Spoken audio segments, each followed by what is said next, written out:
If this message reaches you, it is meant for you. For anyone seeking inner peace today, you are not the mind. Listen, there comes a moment in every true spiritual journey when the teachings, the scriptures, the doctrines, even the practices, begin to fade into the background, not because they are unimportant, but because something deeper has come alive. Something that cannot be written on a page or spoken from a pulpit. Something Jesus lived every moment and something Joel Goldsmith spent his entire life pointing toward. Part 6 is that moment. The moment where the I am is no longer a concept, no longer a revelation, no longer an awakening. It is the moment it becomes a dimension you live from. The moment the infinite becomes the only reality. This is the chapter where opposites dissolve, where the self dissolves, where time dissolves, where the voice inside your head dissolves, where everything you believe separated you from God is finally revealed as an illusion.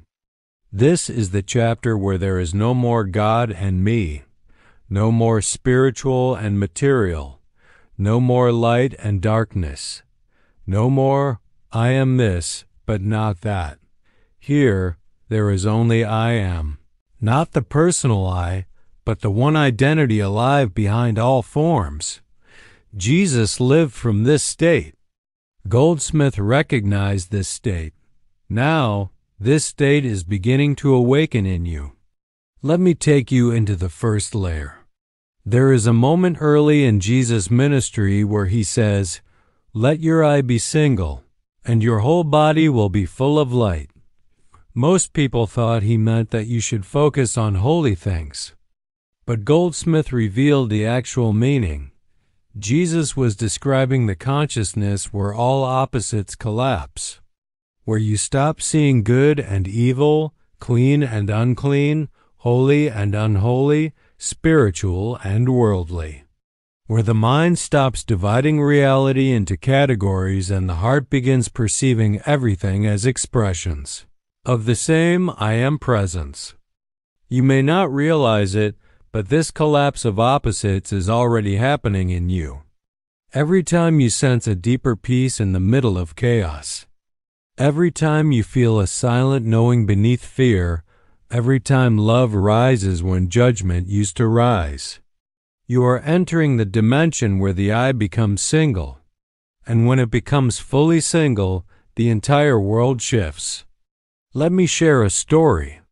A 54-year-old man in Texas lived most of his life in constant conflict, arguments with his wife, fights with his boss, anger at the world, at politics, at life itself. One afternoon, while watching a brief talk about the I am, he heard one simple line: "Opposites exist only in the mind." The I am is one. For some reason, that line hit him deeper than anything he had heard before. He paused the video. He sat in silence. And for the first time in decades, he realized something profound. Every fight he ever had was between two illusions, the me he defended and the other he attacked. Both were masks. Both were temporary roles in the same divine life. The next morning, when his wife criticized him, something that normally triggered him instantly, something strange happened. He didn't react. Not because he controlled himself, not because he tried to be calm, but because the him she was arguing with wasn't there. There was only awareness, only presence, only I am. He later said, "It was the first time I saw my wife without my past in the way." This is what Goldsmith meant by living without opposites. You stop seeing through filters and you begin seeing through spirit. Now let's go deeper into the unconditioned I am. There is a teaching Jesus gave that most people never noticed, because it is hidden inside his actions, not his words. Jesus never reacted. Never. Not once in the scriptures do you see him reacting from fear or anger or defensiveness. He responded with clarity, but never reaction. Why? Because he lived from the unconditioned I am, the state where nothing external can govern your inner being. Goldsmith described this state beautifully. When you live from the I am, you no longer live under cause and effect. The world does not act on you. You act upon the world through consciousness. Most people live as reactors. Life acts on them. People act on them. Circumstances push them. Emotions pull them. The past controls them. Fear blinds them. But when you enter the unconditioned I am, that entire structure collapses. You begin to feel a presence inside you that is not affected by anything outside you. A stillness that remains untouched no matter what happens. A clarity that arises not from thinking, but from presence. Let me share another story. A woman in Oregon worked as a trauma nurse. She saw tragedies every day, car accidents, heart attacks, violence, the harshest moments of human life. For years, she carried the emotional weight of every story home with her. She felt drained, overwhelmed, almost broken. Then one night, she heard a sentence from a Goldsmith lecture. You are not the one healing. The presence is acting through you. It struck her like lightning. She realized she had been trying to carry what was never hers to carry. The next time she walked into a room with a suffering patient, she whispered inwardly, I am here. She felt something shift, a warmth, a peace, a stillness. She began to feel as if a greater presence was doing the healing through her. She stopped reacting from fear and started responding from presence. This is the unconditioned I am. This is how Jesus lived every moment of his life. Now let's go deeper into the eternal now. Jesus said, take no thought for tomorrow, Goldsmith said. You live eternally in the now. Neither of them meant to ignore the future in a practical sense. They meant something far deeper. The only place the I am exists is now. When you enter the now, time dissolves. Fear dissolves. Regret dissolves. Anxiety dissolves. Because every one of those states exists only in psychological time, not in the eternal now. Let me share the moment a man from Ohio came face to face with this truth. He was overwhelmed by regret, years of failures, broken relationships, financial mistakes. Every day he replayed the past in his mind, drowning in guilt. One night he heard a teacher say, there is no past in God. There is only the I am. He didn't understand, but something in him stirred. He sat still, closed his eyes, and said, right now, what problem do I have? In that moment, that single breath, he felt total peace. No past, no future, just presence. He later said, it was the first moment I lived since childhood. This is the eternal now. This is Christ consciousness. Because now we enter the deepest layer. The I am is light. When Jesus said, I am the light of the world, he wasn't describing a personality. He was describing the state of consciousness where the I am becomes your identity and your very presence transforms the world around you. Light does not fight darkness. It simply shines and darkness dissolves.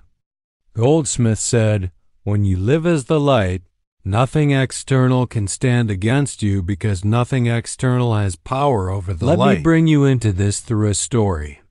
A young single mother in North Carolina battled depression for years. She felt like she was failing at everything.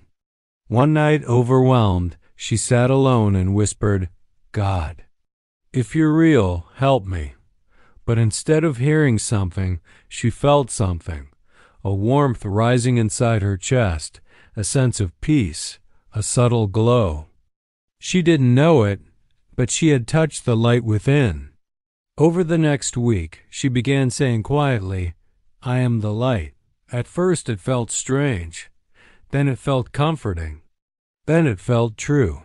A month later, her entire energy changed. She became softer with her children, clearer in her mind, more open in her heart, not because her world changed, but because her state changed. This is the truth Jesus lived. This is the truth Goldsmith revealed. This is the truth awakening in you right now. Now let me bring all of this together into the highest revelation. The dimension Jesus lived from has no opposites, no fear or safety, no sickness or health, no lack or abundance, no life or death, no God and not God. In this dimension, the I Am dimension, the infinite invisible, the eternal now, the unconditioned self, and the light are one, and that one is the I Am within you. This is the truth behind every miracle. This is the truth behind every healing. This is the truth behind every awakening. Listen carefully. You are not a person trying to reach God. You are the I Am remembering itself through a human experience. This is why Jesus said, "I and the Father are one." Not two, never two. Always one. And this is your truth as well. Right now, as you listen, something inside you is awakening. Not knowledge, not belief, identity. The I Am in you is stirring, rising, expanding, remembering something ancient, something eternal, something that never began and will never end. You are the awareness behind the thoughts, the silence behind the noise, the light behind the form, the presence behind the person, the life behind the body, the love behind every breath. You are the I Am, the infinite, eternal, unconditioned, ever-present, ever-living one expressing itself as you. If this message touched something deep within you, if something inside you opened, awakened, softened, or remembered, write in the comments, "I am awake to the eternal light within me." And if you want more teachings that take you deeper into the mystical heart of Jesus and the infinite way, make sure you subscribe, tap the bell, and stay on this journey. You're not becoming spiritual. You are returning to the truth you were before the world named you. You are the I Am, the eternal, the infinite, the light, the presence that was here before your first breath and will remain long after your final breath. Awakening to itself as you. Subscribe now.